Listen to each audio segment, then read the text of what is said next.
This month's short film is called Before I Check In. Most of my short films this year can be described as experimental, this one especially so.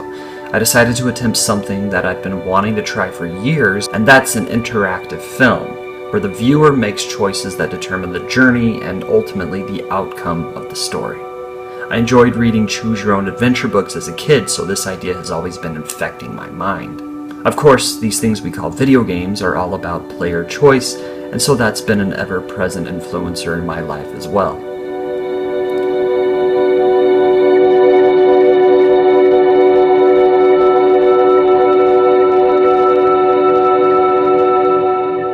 A few works in particularly that inspired Before I Check In. Most recently, I became intrigued with an app called Lifeline. It's a text-based adventure game that gives the player two choices to create a branching path in the narrative, but there's a good chance those paths will become grafted together again. While the destination might be the same, the road we took to get there differs, and that, as Robert Frost put it, made all the difference. A couple years ago, Elijah Wood starred in Maniac, a remake of the 1980 cult classic of the same name. This film is almost entirely seen through the titular sociopath's point of view, forcing us to become the one who slashes in a slasher film. It's a unique and profoundly troubling experience. The single biggest influence on this game is a free-to-play indie game called The Static Speaks My Name. You wake up in an apartment, you begin doing simple everyday tasks, but almost immediately you start to notice strange things until it becomes apparent that you're deranged and the game ends up with you hanging yourself.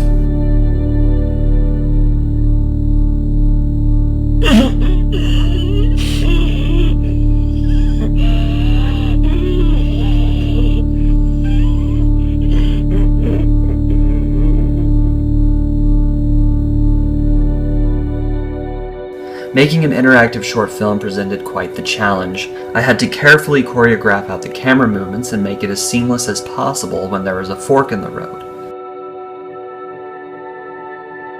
The film's also in first person or subjective point of view, and to achieve this I actually held the point and shoot camera in my mouth.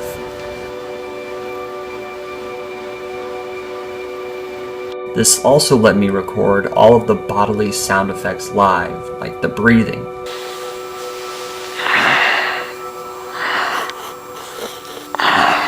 It feels like I'm coming from such a close space, because it is. The last decision my viewer makes is between two methods of suicide, and here I actually cheated in accordance with my short film rules.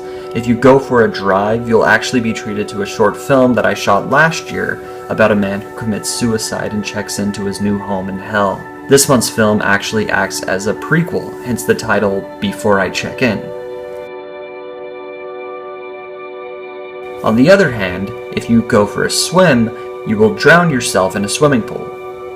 This I shot with the same camera and settings, but inside of a waterproof bag.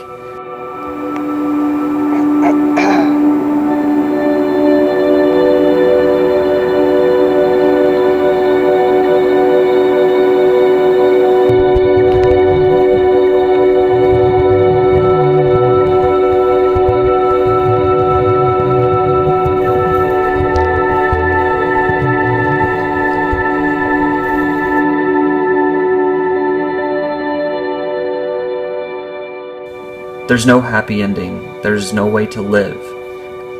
This is a story about a clearly unhinged individual, and it only ends in his tragic death.